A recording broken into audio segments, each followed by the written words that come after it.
puis après c'était écrit. Donc, merci à tout le monde d'être venu, si nombreux, si nombreuses, et merci à Natacha et à toute l'équipe de l'atelier d'avoir permis non seulement cette rencontre, mais voilà ce cycle. Cette rencontre, c'est la troisième d'un cycle de 4 rencontres, et ça me tenait à cœur, vu le titre de ce cycle, dire les mondes populaires, d'inviter à la fois Christian Corot, Jeannie Ernaux, Nicolas Renaï, qui ont chacun et chacune parlé d'une manière ou d'une autre du monde ouvrier, de la mémoire ouvrière, de l'histoire ouvrière. Et on les remercie chaleureusement donc, pour contribuer à ce cycle. Et Fabien et moi, on a voulu marquer le coup en trouvant des titres un peu humoristiques pour chacune des rencontres. Le titre de la rencontre de ce soir, c'est « La classe ouvrière ne meurt jamais ». Donc c'est inspiré d'un film de James Bond. Et cette ironie-là, disons qu'elle est pas tout à fait légère. C'est-à-dire que derrière ça, il y a l'idée aussi de se moquer d'un discours sempiternel qui revient sans arrêt de la mort de la classe ouvrière, de la fin des ouvriers. Donc, au fond, à travers ce dialogue qu'on va avoir ce soir, on voudrait poser la question collectivement des formes d'invisibilisation massive et croissante de la classe ouvrière, des ouvriers. Et poser la question, ça veut dire, donc il y a le mot ouvrier qui tend à disparaître, il y a le groupe, il y a les figures qui sont plurielles, diverses, d'ouvriers et d'ouvrières. Et on voudrait poser la question au sens où, pour nous, ce n'est pas une fatalité naturelle d'assister à cette invisibilisation. On peut faire quelque chose, en tout cas on peut réfléchir, et réfléchir collectivement à cette disparition non seulement dans le discours politique, dans les médias, dans les rayons de librairie, ça a été dit, mais aussi parfois dans les représentations des personnes politisées qui se posent des questions de façon critique sur le monde social, mais qui n'utilisent plus nécessairement ce terme d'ouvrier ou des repères historiques, culturels, qui sont issus des traditions ouvrières. Alors cette amnésie sélective, il nous semble qu'elle n'a rien de fatal, mais elle n'a surtout rien de neutre politiquement. C'est une invisibilité qui n'a pas toujours existé déjà. Il faut toujours se souvenir qu'il n'a pas toujours été ainsi. Deuxièmement, elle n'a rien de normal au sens statistique, c'est-à-dire qu'on parle de l'invisibilité d'un groupe qui est ouvrier, employé, non qualifié, c'est toujours la majorité de la population active, donc il faut toujours se souvenir de ça. Et enfin, elle touche à des enjeux vitaux, l'enjeu de la démocratie tout simplement, du système démocratique, comment parler encore de démocratie ou de légitimité démocratique quand en réalité les groupes les plus majoritaires sont invisibilisés, sont tout simplement inaudibles ou invisibles. Et puis ça pose la question plutôt au niveau des luttes sociales, du pouvoir réel des luttes que peuvent encore avoir des luttes si elles tournent le dos à la question sociale et donc à l'héritage aussi du monde ouvrier qui lui aussi tente à disparaître. Donc la sociologie, la littérature et le militantisme ouvrier ont leur mot à dire, ont leur rôle à jouer pour poser ces questions. Et il nous semble que c'est pour ça qu'on a organisé cette rencontre, pour montrer que cette classe ouvrière ne meurt pas. Pour autant qu'on s'efforce de l'entendre, de la regarder et d'en parler. Et pour autant qu'à partir de cette réflexion, on tente d'inventer ou de réinventer des alternatives à cette disparition annoncée ou apparente, qui en fait cache la disparition de l'idée même d'alternative, en fait, à la société actuelle et au capitalisme. Donc, je vais commencer par une première question, puis il y en aura petit à petit d'autres, et on verra comment ça circule entre les trois invités.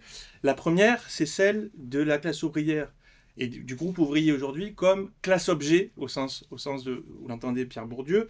C'est-à-dire que si être ouvrier ou ouvrière aujourd'hui, c'est, puisqu'on a parlé de l'invisibilité, être pas, mal ou peu représenté, dans tous les sens du terme, alors dans l'espace public, dans l'espace politique, dans l'espace médiatique, alors on peut se demander comment s'impose une image d'eux-mêmes et d'elles-mêmes qui n'est pas la leur.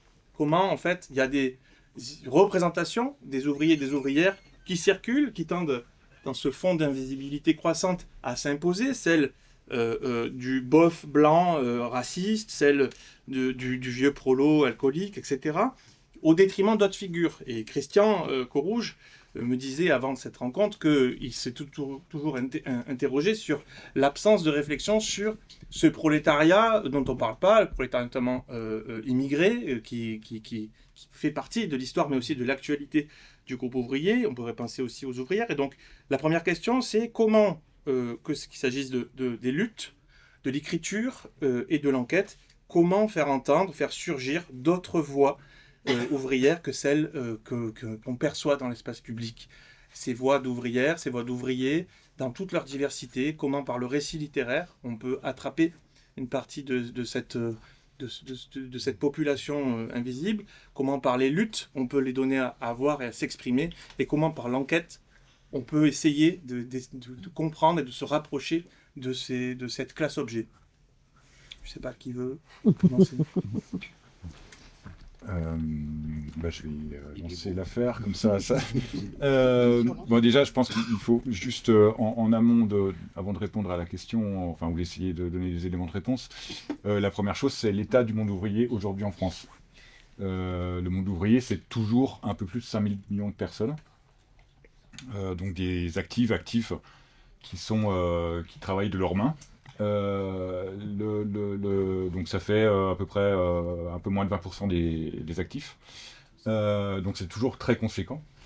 Mais ce qui a beaucoup changé, et Christian en est le témoin direct, puisqu'il a travaillé toute sa vie en professionnel dans l'ancien bastion de Peugeot-Sochaux, qui a longtemps été la plus grande usine de France jusqu'en 2012, c'est l'éclatement du monde ouvrier. C'est-à-dire que si le monde ouvrier est toujours à plus de 5 millions de personnes, c'est parce que les emplois ouvriers se sont renouvelés. Il y a toutes les anciennes industries qui ont coulé, etc., enfin qui coulent lentement. Mais il y a aussi toutes les nouvelles, donc tout ce qui est logistique, les bouquins qui arrivent chez Amazon plutôt qu'aller les chercher en librairie, etc. Tous ces boulots-là. Et ces boulots-là se sont énormément individualisés. Et donc peut-être un premier élément de réponse, c'est sur l'individualisation au travail. Elle a aussi lieu dans les usines historiques. C'est-à-dire que Christian en a été le témoin, avec d'une part l'arrivée des intérims, des plus jeunes, etc. Et puis aujourd'hui, le fait qu'avec la mécanisation, qui est une chose heureuse, on ne va pas se plaindre que ce soit des machines qui fassent des tâches abrutissantes, mais la distance physique entre les ouvrières et les ouvriers s'est accrue sur les chaînes. Et avec les horaires décalés, etc., les gens ne se croisent pas. Stellantis, qui a racheté Peugeot en 2021, en 2022, ils ont arrêté les bus de ramassage qui faisaient toute la grande région de l'Alsace jusqu'à toute la Franche-Comté. Voilà, donc, et du coup, il y a aussi cette idée de fait que, par rapport à l'usine Peugeot, qui attirait beaucoup de monde autour, mais qui avait aussi toutes les cités, Betoncourt où habite Christian, c'était 10 000 habitants jusqu'en 90, je crois, c'est 5 000 aujourd'hui. Voilà. Donc il y a eu toute cette dispersion qui fait qu'aujourd'hui, un des seuls avenirs pour les jeunes, qui n'ont pas de diplôme ou qui ont peu de diplôme, c'est d'aller en Suisse. Christian, Annie. Le problème, c'est que moi, je suis éloignée, il faut le dire, du monde ouvrier évidemment que je croise, mais pas plus que vous. La plupart des gens, c'est-à-dire simplement quand j'ai besoin effectivement de jardiniers qui font partie du monde ouvrier, ou quand j'ai besoin aussi d'un électricien et de corps de métier, parce que je sais bien que c'est invisibilisé dans le lieu où j'habite, et que si vous voulez, autrefois, alors évidemment sur la mémoire ouvrière, là je vais pouvoir vous en parler, bien sûr beaucoup, mais par exemple, autrefois, les ouvriers se reconnaissaient aux vêtements. Quand le jean est apparu, déjà, ça a unifié. Et puis, il y avait des je veux dire, une forte aussi prégnance du Parti communiste quand j'allais bien sûr à la fête de l'UMA, où je suis allée pendant pas mal d'années.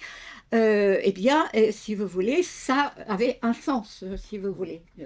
Voilà, le monde ouvrier. Donc, effectivement, en fait, je veux dire que le mot a disparu. Le mot a disparu et il a été remplacé, vous le savez très bien, par les techniciens de surface, par tous ces termes, comme si, comme si ça appartenait à un monde ancien. Voilà, comme si, et alors que les usines continuaient de fonctionner, et effectivement, comment je le percevais, c'est à travers les luttes. Bien sûr, ça a été la sidérurgie de Lorraine, par exemple, dans les années 80. Tout cela a été, voilà, donc j'ai lu des livres, mais de sentir à quel point ce monde, c'est les individus, ce que vous venez de dire tout à l'heure, c'est-à-dire c'est plus la notion de groupe, la notion tout simplement de la classe, de classe ouvrière, qui ne parle plus que de classe ouvrière. Et c'était très très fort. Moi, je vois disparaître ça dans les années Mitterrand. Voilà, à peu près. On ne parle plus, voilà, et il y avait une plaisanterie peut-être stupide, mais on disait que le ministre, j'ai oublié son nom, du Nord, voilà, pardon, Mauroy. Mauroy. C'était le dernier à avoir vu un ouvrier. Voilà. Donc, c'est pour effectivement montrer à quel point justement il y avait cette évolution, une évolution d'invisibilisation de la classe ouvrière. Voilà, je n'ai pas. Je ne veux pas m'étendre là-dessus, puisque je me sens pas totalement légitime à parler actuellement du monde ouvrier. Je sais que à quel point ça pouvait être perçu comme, je vais dire, pas insolite. Insolite, je me souviens dans la radio, on interviewe un gréviste dans une des luttes dans les années 90 et il dit que voilà, l'augmentation n'a pas été obtenue et il dit par exemple, ils nous prennent pour des lapins de 6 semaines. Et là, et ben c'est là, si vous voulez, je me dis, oui, ça, je connais cette phrase. Je la connais. Et puis, alors le journaliste, il prend ça pour... c'est tout juste s'il ne se marre pas. Mais il ne sait pas ce que ça représente. C'est-à-dire que c'est le sens des injustices. Et je peux mesurer parce que j'appartiens, par ma mémoire, au monde ouvrier. Complètement. Mes parents, toute ma famille maternelle... j'en parlerai peut-être, il y a autre chose, c'est-à-dire qu'il y a tout l'habitus ouvrier dans lequel j'ai baigné, parce que si mes parents étaient tout petits commerçants, hein, c'est-à-dire ça n'existe plus, un café d'un côté, l'épicerie de l'autre, et dans le fond d'un quartier. Hein. Bon, donc, c'est même pas à Paris, non, dans une petite ville de 6 000 habitants. Donc, je veux dire, tous les clients, toute la population du quartier qui venait à l'épicerie, et pas au centre-ville, parce que mes parents faisaient crédit. Voilà. Et donc, ce monde était, effectivement, appartenait à la classe ouvrière de différentes façons. Donc, j'ai bien vu, si vous voulez, j'ai ressenti à quel point elle devient, j'allais dire, du côté des dominants, elle devient exotique. Hein, c'est ça.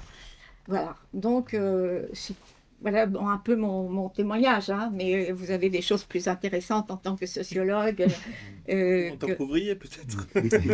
Voilà, oui. Je suis en retraite, hein, comme ça fait longtemps que j'ai... Oui, mais par exemple, dans le livre donc, de Nicolas, et vous parlez, quand vous parlez justement de maintenant, votre vie que vous racontez même maintenant, moi, elle me parle. Elle me parle parce que je reconnais, je parlais d'habitus, vous savez, au sens bourdieusien, c'est-à-dire effectivement voilà, comment on vit. Comment on vit, qu'est-ce qui vous fait plaisir, quels sont les plaisirs que l'on ressent, comment on se parle, voilà, c'est la solidarité, par exemple.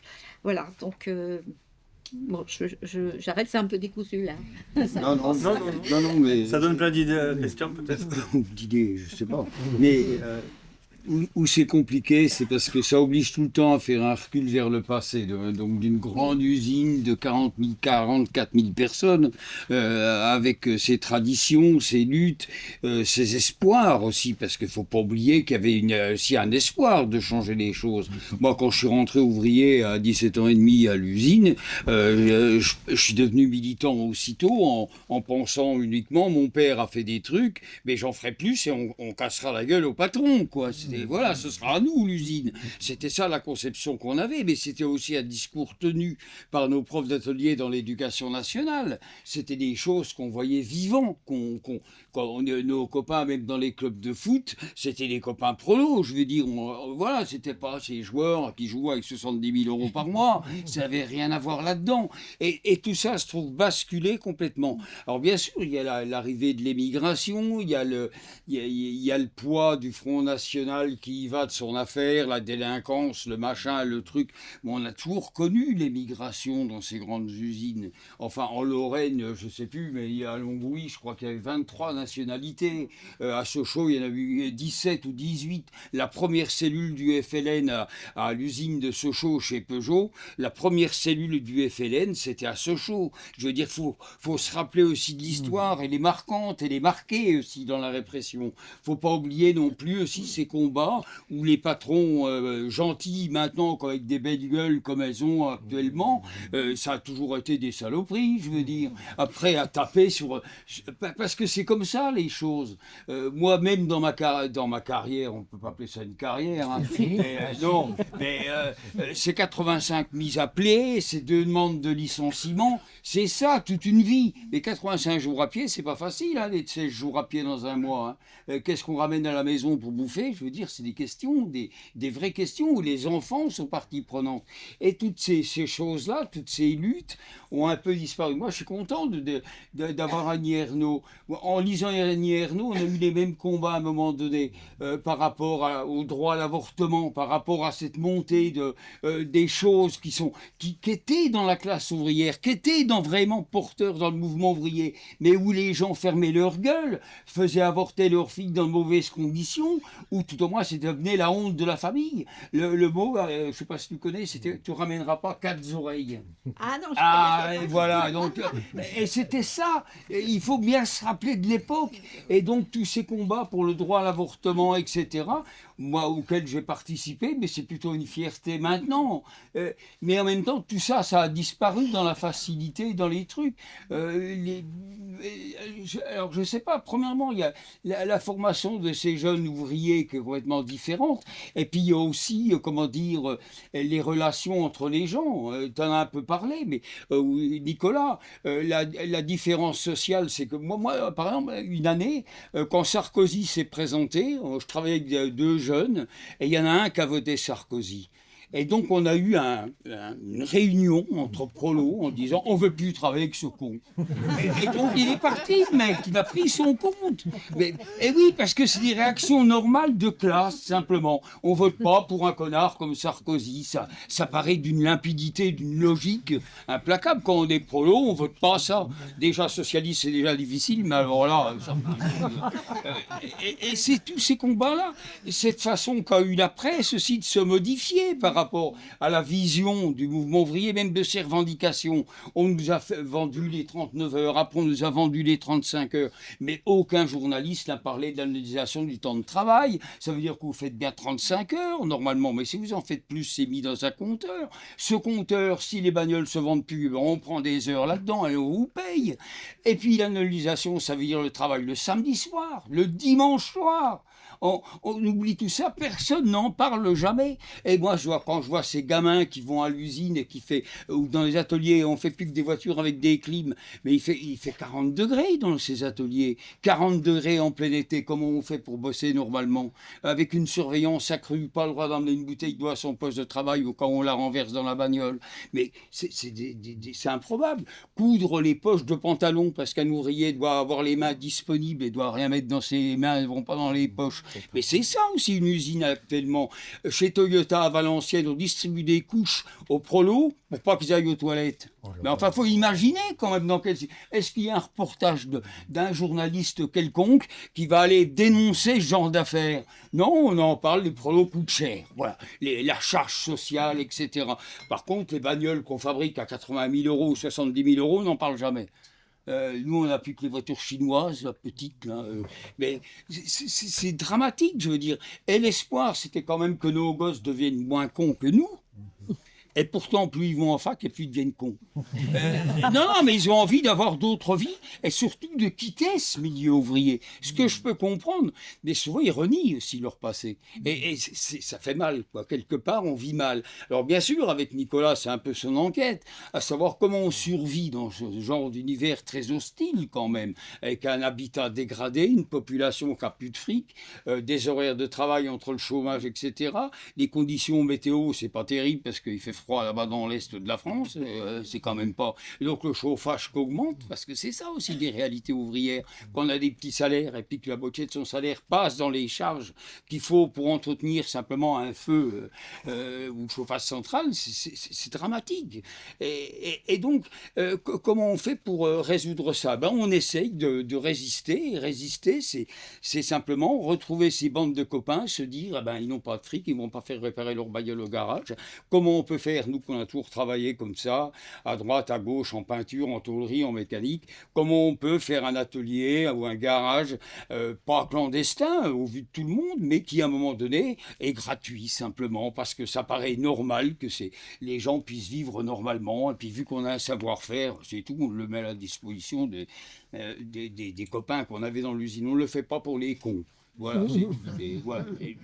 Mais une fois ça réglé, et c'est quand même un principe élémentaire que il ne faut pas dire que le mouvement ouvrier, moi je crois que je pose encore le problème social en tant que tel reste posé. On peut essayer de faire disparaître une classe, on peut essayer de lui dire ça n'existe plus, vous êtes des ringards, etc. Sauf qu'elle est là. Et quelque part, tôt ou tard, le mouvement social se rattrapera à l'histoire. C'est pas, voilà, à l'heure actuelle, c'est vrai qu'il y a on entend beaucoup de saloperies, des choses abjectes qui sont dites. Mais moi, quand je retape des bagnoles, je travaille avec un copain d'origine algérienne, un copain turc, un copain marocain, un copain portugais, voilà. Et puis c'est tout, puis c'est notre vie, elle est comme ça, je veux dire, avec le partage que ça a, avec le geste professionnel qu'il faut avoir pour réparer une bagnole. Et puis c'est la vie normale, mais qui se rétrécit de plus en plus par rapport à un avenir. On avait l'avenir de vouloir changer une société, d'en fabriquer une autre. C'est un peu décevant, quoi, parce que quand même l'espoir se rétrécit de plus en plus. On voit bien qu'on va à la pêche au poste, mais qu'on ne s'occupe pas beaucoup des gens, on n'est pas dans la compassion. Comment les vieux meurent, comment les jeunes, les ouvriers qui ont tiré 40 ans dans une usine, quel genre de maladies ils ont pu choper, les cancers qui se développent, les maladies pulmonaires, etc. Forcément, ils mouraient jeunes, les ouvriers. Mais maintenant, ils s'accrochent quand même un petit peu. Alors, on les voit errer dans les hôpitaux publics quand il y a des urgences ouvertes. Et c'est dramatique d'assister à un tel comment dire, une autant de mauvaises choses pour une fin de vie. Enfin, comme pour moi, j'ai 75 ans, mais c'est vrai que quand je vais aux urgences, ou quand je demande un rendez-vous catalogue qui me dit qu'il faut que tu attendes 6 mois, je commence à me poser des problèmes, j'ai envie de flinguer. Ben voilà, donc mais non, parce que c'est la colère monte, je veux dire. Ce qui arrive à moi je suis encore à peu près en bonne santé, mais il y en a plein qui sont dans le même pire que moi et qui sont désemparés. Moi, j'ai une copine qui est devenue aveugle brutalement parce que son médecin n'avait pas détecté un glaucome. Elle est devenue aveugle. Ça veut dire qu'à 65 ans, qu'elle croit bénéficier de sa retraite, elle n'y voit plus. Voilà, non mais c'est quand même terrible quand même, tout ça par rapport à l'incompétence d'un toubib. Un vieux con là, 80 balais, qui devrait être rangé des camions depuis longtemps. Et c'est ça le vrai problème, c'est à un moment donné cette mal-vie qu'on nous oblige à avoir en permanence, en ayant payé quand même beaucoup de choses à cette société. Faut pas oublier quand même que ces constructions automobiles ont fait qu'il faut avoir des élus locaux pour les patrons, il faut s'engager politiquement pour avoir des routes qui amènent les camions le plus vite possible dans cette usine. Donc le goudronnage, l'infrastructure et ces routes, c'est nous qu'on les a payées et en même temps, voilà, les mecs se retrouvent à la porte. Et c'est quand même... c'est vrai qu'il y a la Suisse à proximité, mais vous savez, donner 6 000 € à un prolo quand il va en Suisse, c'est pas forcément être gagnant. Ça veut dire qu'il va se payer des merdes, il va se payer une grosse baraque avec une piscine et 2 garages, et ça va devenir un con parfait. Non, mais c'est ça aussi. C'est une réalité, je veux dire, dans les petites communes du Doubs, où les gosses ont beaucoup de fric, et ben c'est ce qu'ils font. Ils achètent des terrains, ils font bâtir une baraque, et ça devient les cons du coin. Et les petites épiceries du coin qui avaient simplement une petite clientèle, cool, parce que vont dans les pauvres vont dans les grandes surfaces et ceux qui travaillent en Suisse vont chez l'épicier du coin où les produits ont doublé ou triplé de prix. J'arrête parce que... C'est brillant, mais... Ah oui. Non, mais Attends sous la pédale. C'est le début. quand on lance Christian... Donc, je me raccroche à quelque chose qui a été dit de différentes manières par vous trois, qui est très important, c'est cette question des transformations internes du monde ouvrier, de la désindustrialisation comme tendance lourde, de la précarisation comme contrainte structurelle des vies intimes en fait, et des vies qui soient individuelles ou collectives. Tout ça, il y a un tas de romans, il y a un tas d'enquêtes aussi, y compris des vieux travaux. Retour sur la condition ouvrière de Stéphane Beau et Michel Pialou. Avant, Michel avait déjà écrit des textes importants qui ont été réédités dans le temps d'écouter. Et dans l'enquête de Nicolas, il y a à nouveau cette idée que cette évolution-là, le fait que la précarité devient la norme et non plus l'exception petit à petit, ça a des effets sur la conscience de classe. C'est-à-dire que tout ce que vient de dire Christian, je dirais, témoigne d'une conscience de classe. C'est pas évident chez tous les ouvriers ou les anciens ouvriers. Et donc... la conscience de classe, c'est pas quelque chose d'abstrait, c'est aussi des actes, des petits actes de solidarité dont il est question dans le livre de Nicolas. Quels sont les effets, en fait, de cette désindustrialisation, de cette précarité sur la conscience de classe de ces ouvriers, quand ils ne sont pas des militants aguerris, sur les repères symboliques, surtout, qui sont transmis aux jeunes. La question de la transmission entre les générations est au cœur, en fait, de ces transformations. C'est-à-dire que la conscience d'appartenir ou pas à un groupe, et donc, du coup, à l'existence ou non de ce groupe, dépend aussi du lien entre les générations. Des générations qui ont connu différentes époques des luttes et des conditions matérielles d'existence. Et donc, voilà, on peut se demander comment raconter aujourd'hui, aussi bien en littérature, aussi bien dans le récit, peut-être qui vient d'être fait par Christian, témoignages ou par l'enquête, comment raconter ces rapports plus ou moins compliqués, on va dire ça comme ça, entre les générations ouvrières. Et qu'est-ce que le fait de penser ces rapports-là, de plus en plus compliqués ou complexes, entre les générations, permet de comprendre de l'importance de la mémoire collective et donc de la mémoire ouvrière qui se transmet à travers des formes de solidarité, à travers des discours, qui ne sont pas audibles pour des gens qui ne sont pas dans le monde ouvrier, mais qui continuent néanmoins dans les familles ou dans les groupes d'amis de circuler. Comment vous avez-vous attrapé ça ? Je peux raconter un petit peu l'enquête sur la bande de copains-copines de Christian, quoi, qui est au centre du bouquin. En fait, ce qu'il y a de spécifique, cette bande, c'est qu'ils sont toutes et tous, plus ou moins, les 68ards.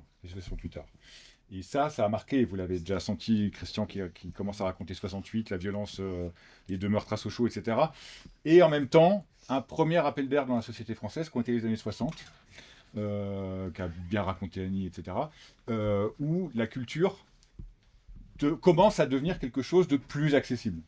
Il y a un peu moins de 10% des enfants français qui sont bacheliers à la fin des années 60, en 69. Et ce qui se passe, c'est que voilà, la génération de Christian, beaucoup, surtout les garçons, surtout les hommes, aspiraient à faire des études ou à faire autre chose. Et c'est notamment un des motifs de leur engagement militant. Chez les femmes, c'est plus compliqué, puisque là, c'était une autre logique, et c'était plus l'entrée sur le marché du travail qui comptait pour pouvoir s'émanciper. Dire merde au mec, que ce soit un père ou un compagnon pas très... Enfin, voilà. Et le principe de la solidarité était central pour cette génération. Ça rejoint aussi le geste. Je pense que tout le monde dans la salle connaît un peu le texte de Christian qui est dans le film Avec le sang des autres, sur ses mains d'ouvrier. En fait, quand il fait ça, il y a une forme de rupture avec la génération d'avant, qui était très communiste, stalinienne, etc. Avec l'ouvrier, c'était forcément un homme fort, costaud, breadwinner, qui ramenait l'argent à la maison. Et Christian, il part du côté sensible. C'est pour ça que j'évoque cette anecdote, parce que ça me fait penser aussi au travail d'Annie, à ses écrits. Le côté sensible de casser le mythe, pas pour casser le mythe, mais pour raconter autre chose, un autre volet de voilà. Et alors, il y a ce vécu qui est très fort, qui les distingue énormément. Parce que souvent, dans ton voisinage, le vieillissement, c'est de l'isolement. Et donc, du coup, ce que j'ai vu qui était très fort, c'est un peu l'épilogue du bouquin, c'est la transmission qui se fait entre générations. Alors, la transmission par la formation syndicale. Alors, c'est pas une formation syndicale de l'union départementale, hein, c'est au jour le jour, aller à l'UD, voir les copains, et puis les copains viennent parce qu'ils savent pas comment faire, etc. La prise de parole. Je raconte dans l'épilogue la première prise de parole d'Aurore, donc une des jeunes du syndicat, qui est responsable du syndicat CGT Stellantis. Les premières fois que je venais à l'UD à l'UL avec Christian, je la voyais pas. Elle était enfermée dans son bureau, derrière son ordinateur, et elle se rendait, elle s'isolait. Et puis, petit à petit, avec le temps, surtout grâce à la mobilisation qu'il y a eu autour de la lutte contre la réforme des retraites, donc on l'a tous eu dans le baba autour de la réforme des retraites, mais il s'est quand même passé des choses, parce que ça a été une mobilisation forte qui a duré des mois, et ça a mis le pied à l'étrier de cette jeune génération. Et alors, je cite ça, mais il y a aussi d'autres formes de transmission. Par exemple, le fait que Christian fasse du bois avec un autre responsable du syndicat qui a 45 ans, et ils font du bois ensemble, mais du coup, ils parlent beaucoup. Et Christian me disait qu'il était stupéfait par cette jeune génération, enfin, jeune, 45 ans, mais qui ne lit pas, qui est tout le temps sur Internet, etc. Mais du coup, par le dialogue, par le fait que Christian raconte des histoires au-delà des astuces du militantisme, petit à petit, j'ai vu Damien, en l'espèce, changer. Au début, il ne prenait pas la parole dans les manifs, et quand on a présenté le bouquin à Besançon, j'étais stupéfié par son l'aisance orale qu'il a acquise en quelques années, quoi. Donc la transmission, elle est possible. Elle existe. Annie, cette question de la mémoire ouvrière, et je pense au père qui, voilà, la place, ça parle aussi de comment c'est ça. C'est évident que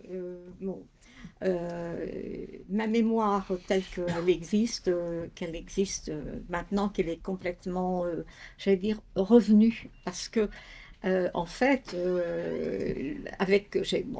tout le monde sait que j'ai poursuivi des études longtemps, etc. Et à quel point, au fond, en changeant complètement de monde, ma mémoire était là, parce qu'on n'oublie pas. Mais en même temps, elle était refusée, écartée. J'allais dire, il y a 1000 moyens de ne pas vouloir se souvenir, vraiment beaucoup. Ça vient pas seulement de soi, ça vient du monde autour. C'est ça qu'il faut comprendre. Hein. C'est-à-dire que si vous vivez dans un monde où il n'y a pas du tout la même, je veux dire, les mêmes mots, hein, les mêmes peurs, les mêmes peurs, les mêmes aspirations. Et même si vous, à côté, vous faites un métier comme je faisais, qui était prof, et qui n'était pas prof, qui était prof dans des, je veux dire, de classes pas supérieures, pas de lycée parisien, mais voilà, dans un lycée de Haute-Savoie, avec des classes pas très bonnes, parce qu'à cette époque-là, je venais juste de voir le CAPES. Donc, tout ça fait qu'on oublie. Et donc, cette mémoire, elle met effectivement, le décès brutal de mon père a été quelque chose de premier, si vous voulez, la première, vraiment la première blessure qui m'a ramenée à ce monde. Mais effectivement, je réfléchis, quand j'y pense, mais en fait, je connais tout de la vie de mon père. Je veux dire, je sais qu'il a travaillé dans les fermes, il a été ouvrier après le service militaire. Il a travaillé dans une usine de corderie, et après il est entré dans une des grandes usines créées par les États-Unis, qui s'appelait la Vacom Oil Standard, qui est dans la région du Havre, exactement, Notre-Dame de Gravenchon. Et à ce moment-là, il avait 35 ans. Mais avant, il avait fait découvreur, enfin, etc., plusieurs métiers. Et il est entré là, et c'est là, si vous voulez, que c'est facile pour moi de me rappeler quelque chose de très important. C'est sa fierté ouvrière. C'est, si vous voulez, je sais très bien qu'ensuite il a été... En 1945, il n'a pas voulu retourner, d'abord parce qu'on avait déménagé, on était plus loin des usines, mais il a toujours eu beaucoup plus de fierté d'avoir travaillé dans cette grande usine où il est devenu contremaître d'ailleurs, qui ont brûlé en 1940. C'est brûlé volontairement, hein, c'est pour que les Allemands ne prennent pas les usines que ça a brûlé. Il a toujours été, je veux dire, il en parlait. Quand il en parlait, c'était, voilà, je peux pas l'imiter, mais on sent quand on se dit que c'était la belle période, si vous voulez, parce qu'il a connu aussi 36 là, hein, je veux dire les congés payés, etc. Donc toutes ces luttes, tout ça, il a vécu ça, et que je peux dire que d'une certaine façon, ensuite en devenant patron du café, enfin bon, c'était d'abord la clientèle était ouvrière complètement. Il y avait beaucoup d'alcoolisme aussi, il faut dire, vraiment beaucoup. Et puis, mais il avait, comme on dit, il avait changé de place, quoi. Il avait changé de place. Mais ça ne lui donnait pas la fierté. Ça lui donnait pas la fierté. Et son plus grand bonheur, c'était de filer au jardin et de cultiver des pommes de terre, etc. Parce qu'on avait un jardin un peu plus loin. Et donc, si vous voulez, c'est ça. Et il y a autre chose, c'est que lorsqu'il est décédé, avec ma mère, on a rangé ses affaires, ce qui est mort très rapidement. Et dans son portefeuille, j'ai sorti le portefeuille qu'il avait, où ma mère ne savait pas ce qu'il contenait. Il y a toujours quelque chose d'une sorte de violation de secret quand on ouvre. Et là, j'ai ouvert, et il y avait une photo que je n'avais jamais vue, qui était une photo d'ouvrier avant qu'il entre donc à la Vacom Standard, à cette époque, il travaillait au bac. La Seine était aménagée. On créait des bacs pour passer de la Seine maritime, c'est la Seine inférieure à l'époque, au Calvados, à l'heure plutôt, à l'heure, EURE. Et donc, il y a une où il est vraiment la tenue des ouvriers de l'époque, c'est-à-dire je veux dire le bleu. Hein, ça c'est sûr, le bleu, la veste, la casquette. Et je vois, il a gardé cette photo-là avec tous les ouvriers. Voilà. Donc, et c'était ça. Et puis, évidemment, à côté, il y avait un article de journal, Paris Normandie, et dans cet article, eh bien, c'était que j'étais reçue au concours d'école normale d'institutrice et que j'étais deuxième. Et c'était pour lui, je pense que c'était... parce qu'après le CAPES, ça lui disait rien, hein, franchement. Bah non, il savait. Voilà, les études supérieures, non, mais institutrice. C'était vraiment, il avait gardé les deux. Et moi, ça m'a bouleversée, évidemment, et je ne l'ai jamais oublié. Donc, ce que je veux dire, c'est que cette fierté ouvrière, je veux dire, je ne sais pas si elle existe maintenant. Je pose la question. Oui, moi je crois qu'il existe une sorte de fierté ouvrière, même encore maintenant, tout n'est pas liquidé quand même, voilà. Mais c'est l'appartenance à... Il ne faut pas oublier non plus, on ne peut pas non plus se référer toujours à l'histoire. Faut pas oublier que nos parents ont été confrontés à la guerre. Je veux dire, il y a eu la guerre d'Algérie, il y a eu des camps aussi, donc c'est pas si simple. Mon père a été déporté à Dachau, il était militant. Comment qu'on en revient? Il est mort, il avait 59 ans. C'est des choses aussi quand on est gamin, je veux dire, on prend l'histoire en pleine gueule. Et d'avoir un père stalinien, c'est pas simple, parce qu'il n'y a pas de débat. Hein. Non, mais parce qu'on croit toujours que les gosses de déportés, c'est facile, c'est un honneur, etc. Sauf que c'est pas aussi simple dans l'enfance. Qui va se mettre, quand le père a parlé, il a parlé, je veux dire. Et puis on est petit, hein, par rapport à ces mecs qui ont osé faire des trucs. Et donc tout ce rapport-là, oui, c'est ma fierté ouvrière, oui, j'ai pas envie que mes petits-enfants ne la connaissent pas.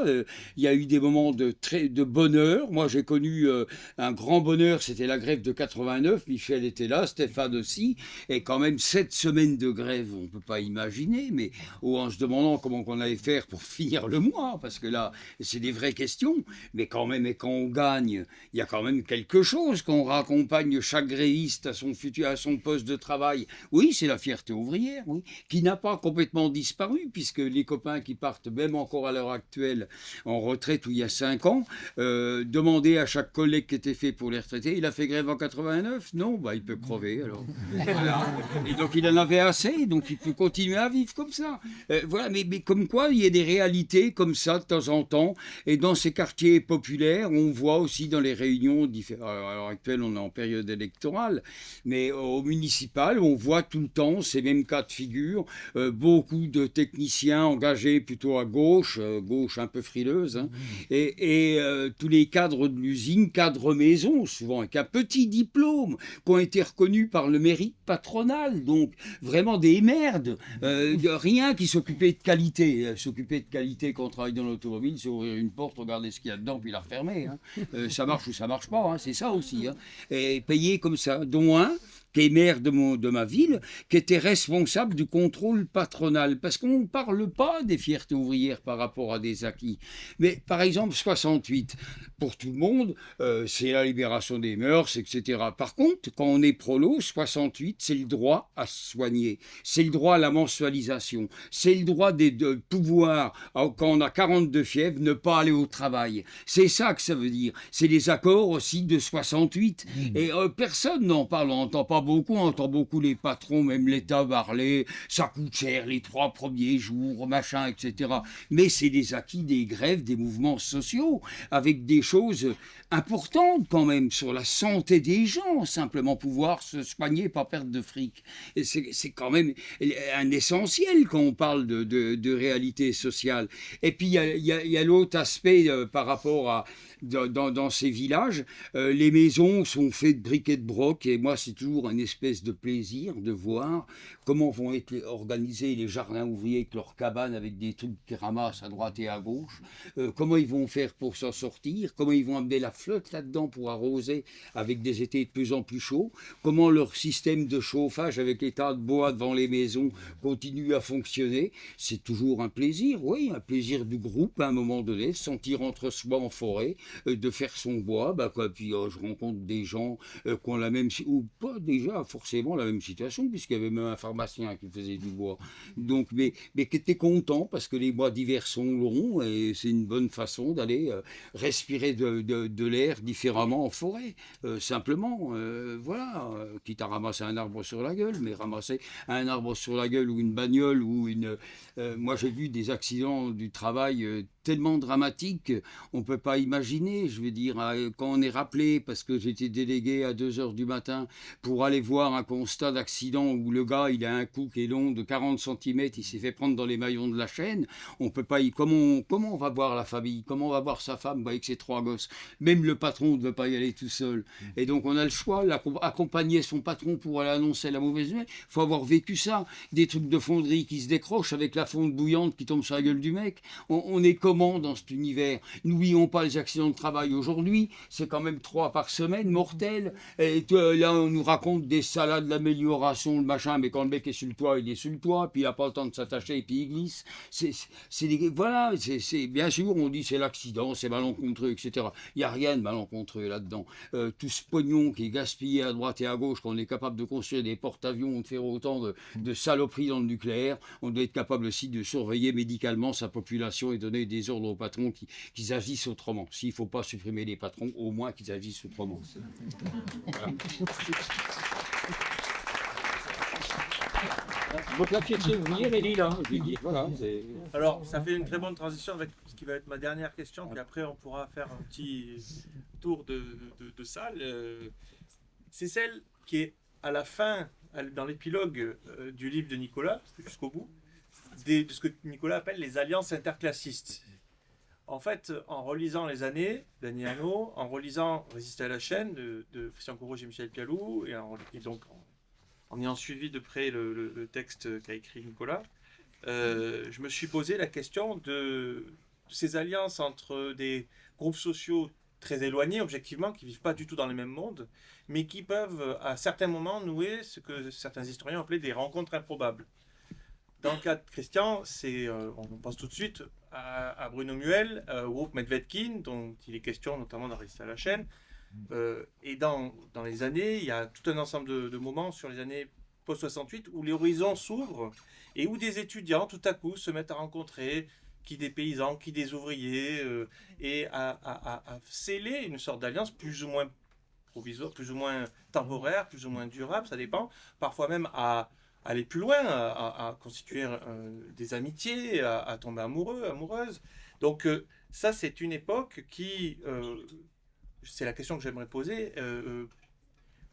Est-elle une époque révolue? Est-ce qu'il est encore possible de faire ce genre d'alliance aujourd'hui? Est-ce que des artistes, des intellectuels, des étudiants peuvent encore, entre guillemets, comme tu dis, Nicolas, dans ton livre, trahir leur classe et faire ce geste-là d'aller de plein pied dans le monde ouvrier? En négatif, pour dire les choses autrement, est-il possible de sortir de l'entre-soi militant de classe? Beaucoup d'organisations marquées à gauche, qu'elles soient syndicales ou politiques, sont en réalité très peu ouvrières, même quand elles parlent des ouvriers et des ouvrières. Alors voilà, comment vous voyez cette question des alliances de classe? Est-ce que c'est une possibilité? Est-ce qu'on peut les recréer? Et comment, à une petite échelle, aujourd'hui? On garde le même ordre.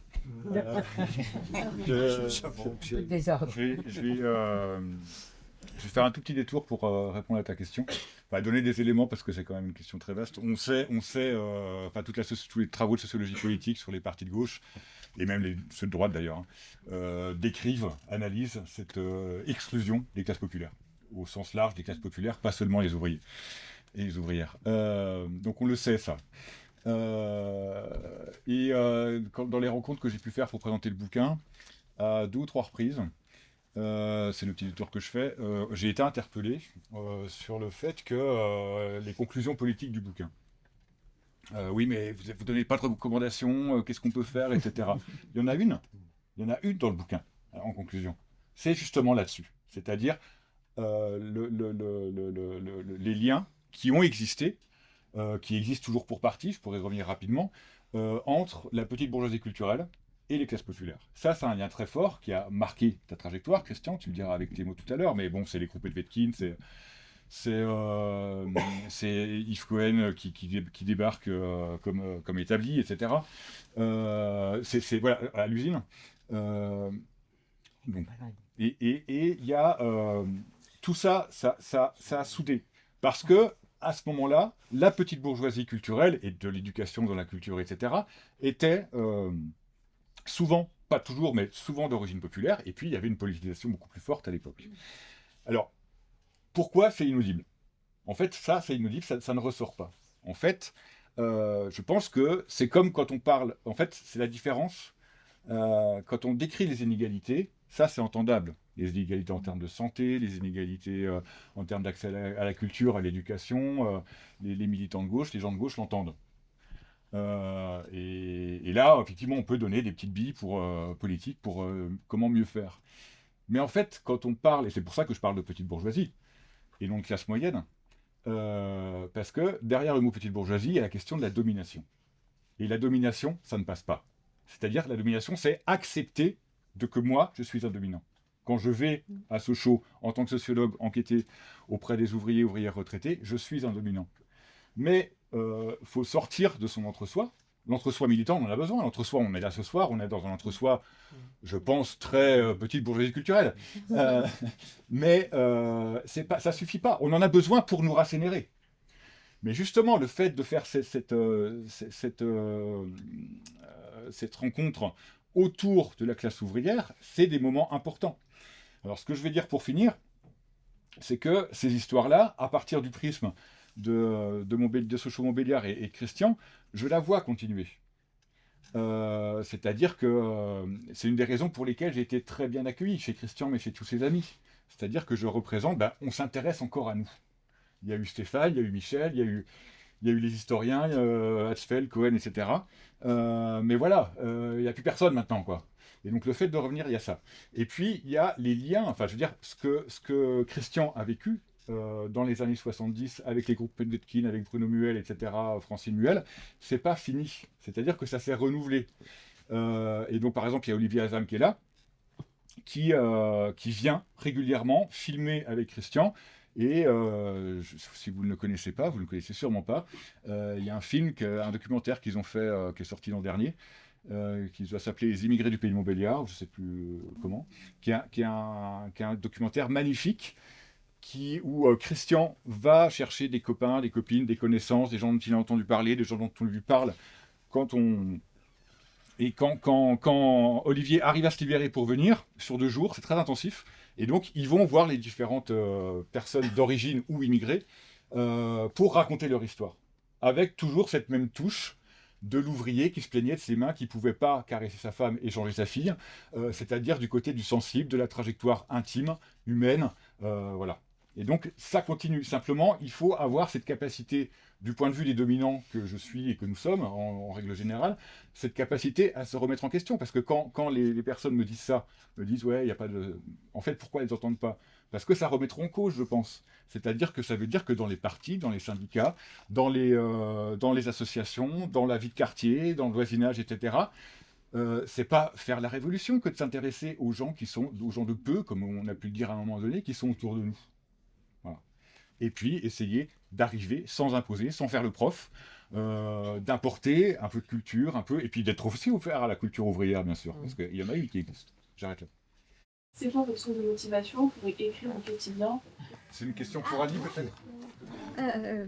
Ma motivation, d'abord, elle est ancienne. Hein. Voilà, j'avais à peu près 20 ans et oui, j'ai été une grande lectrice, etc. Donc, si vous voulez, c'était une possibilité. C'est une possibilité que j'ai vraiment réalisée. Je ne suis pas une jeune, je veux dire... j'ai pas commencé tôt. Si j'ai commencé tôt, j'ai raté au départ. Et bon, mais à 30, la motivation là, à écrire à 33 ans, c'est devenu cette histoire de découverte de Bourdieu. Voilà. Et d'un seul coup, je lis Les Héritiers de Pierre Bourdieu. Voilà. Et c'est une révélation. C'était en 71. Donc. C'est une révélation parce que d'un seul coup, je comprends tout, quoi, d'une certaine manière. C'est-à-dire que j'étais, à cette époque, tout simplement, j'étais une étudiante boursière, hein, voilà, avec et toute cette mémoire ouvrière, et également, j'allais dire, une mémoire illégitime, dirais-je. La mémoire, on sent que la mémoire que l'on a est illégitime dans le milieu où on est, c'est-à-dire le milieu universitaire.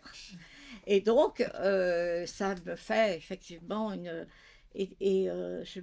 voilà, et je suis... je sais que j'ai absolument envie de tout raconter. J'ai envie de raconter le café de mes parents. J'ai envie de raconter...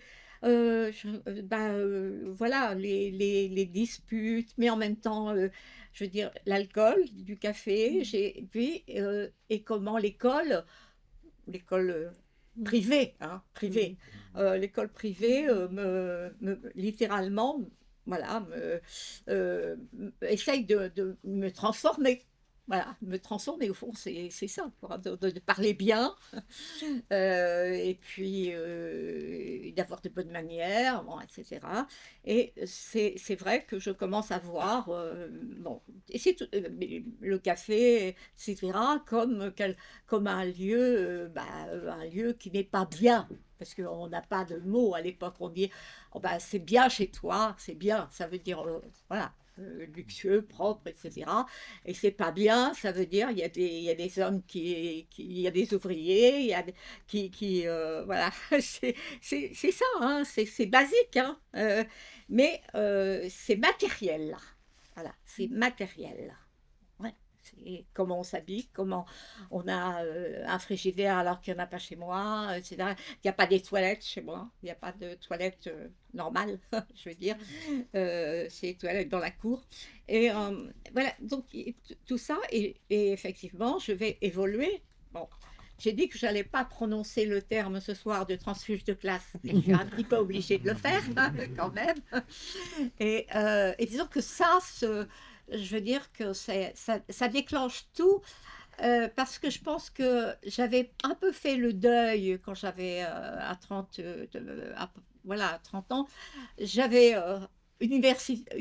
point de vue universitaire, j'avais passé l'agrégation très tard, 30 ans, et donc je me dirigeais plutôt. J'avais commencé une thèse comme ça. Et Bourdieu, il a tout changé, quoi. Je veux dire, ça fait, il a affilé le fait que, en fait, j'avais plein de choses à dire. Voilà, c'est tout, j'ai à dire, et de montrer comment, justement, toute la culture dominante, elle était faite pour vous couper de vos origines. Voilà. Il faut savoir que Zola n'était pas considéré comme un grand écrivain. Hein. Zola, voilà. Et je dois dire qu'il y a encore des gens actuellement voilà, qui considèrent que Zola, Zola, c'est pas Proust, quoi. Voilà. Et qu'il y a une hiérarchie et qu'il est en bas de la hiérarchie. Voilà. Donc, en fait, voilà, c'est la colère, peut-être, qui m'a... C'est le mal-être, c'est... et après, je ne me suis plus arrêtée. Moi, quand j'ai lu Arnaud, c'est quand même il y a 30 ans, quoi, je veux dire. Et j'ai suivi. Donc, c'est des choses qui sont nécessaires à, comment dire, à mon équilibre de militant, mais d'humain en tant que tel. Sinon, on enlève. Il y avait des patrons à la Rodiaceta de Besançon, un syndicaliste qui disait en 67, à un patron, on peut tout lui demander. On peut négocier les horaires de travail, on peut demander les salaires, les transports, etc. Il nous écoutera, il dira peut-être pas oui, mais il nous écoutera. Par contre, si on parle de culture, il nous fout dehors. C'est à lui la culture. C'est pas à nous. Et c'est ça que moi j'ai vécu ça, que la situation d'ouvrier, à chaque fois, même en gérant un comité d'entreprise, quand il s'agit d'une embauche, par exemple, d'un théâtre, comme on a fait, donc on a embauché une troupe de théâtre, c'est des procès et on perd les procès. Un CE n'est pas là pour embaucher des acteurs. Voilà, mais c'est ça les résultats. C'est l'interdiction des bus, des bibliobus de rentrer dans les usines. C'est l'interdiction d'avoir une bibliothèque implantée dans les ateliers. Parce que le choix militant, et là j'en veux pas beaucoup, mais un peu aux organisations syndicales. Moi, l'organisation syndicale, c'est quelque chose pour transformer une société, pour confirmer des acquis, etc. Mais c'est aussi l'apprentissage de la lecture, de la littérature, la découverte d'un autre monde, les échanges. Et c'est quand même aux organisations syndicales de faire venir, justement, comme dit mon camarade Nicolas, pas la petite bourgeoisie, mais je dirais les gens, les sachants quand même, à rencontrer justement des ouvriers pour parler du truc. Moi, ce soir, j'ai reçu 2 messages. Un de Nicolas Asfeld, donc qui ne peut pas venir parce qu'il travaille sur mai 68 et donc il rencontre la veuve à Bello qui a été assassinée en 68. Et puis Yves Cohen qui est au Brésil. Mais c'est des vieux copains, je veux dire, c'est des copains de 50 ans. Et moi, j'ai jamais changé de situation. Eux, ils ont évolué, mais ça ne nous empêche pas de nous voir régulièrement et d'échanger parce que on est resté, on a traversé un moment, mais on continue à le traverser de la même façon, avec les mêmes révoltes que quand on avait 20 ans ou 18 ans. Et ça, c'est l'essentiel des choses, je veux dire. C'est là-dessus qu'on peut transformer une société. Alors, il y a le rapprochement, oui, mais c'est surtout l'apprentissage de l'autre. Et comment dire, une société, ça s'apprend. Ça veut dire qu'il faut faire aussi des choix qui sont compliqués. Hein. C'est plus facile de zapper sur son téléphone quand on sort de 8 heures de chaîne que de bouquiner. Mais pourtant, la vie, c'est comme ça. Il faut apprendre pour faire la nique au patron, comme dirait je ne sais plus qui. Toi. Non, non, j'avais un qui disait Béranger. Béranger. Voilà.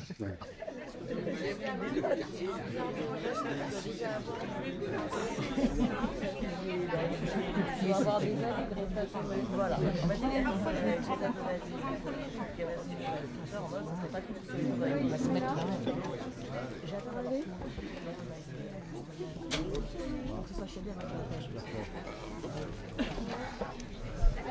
Sur le point.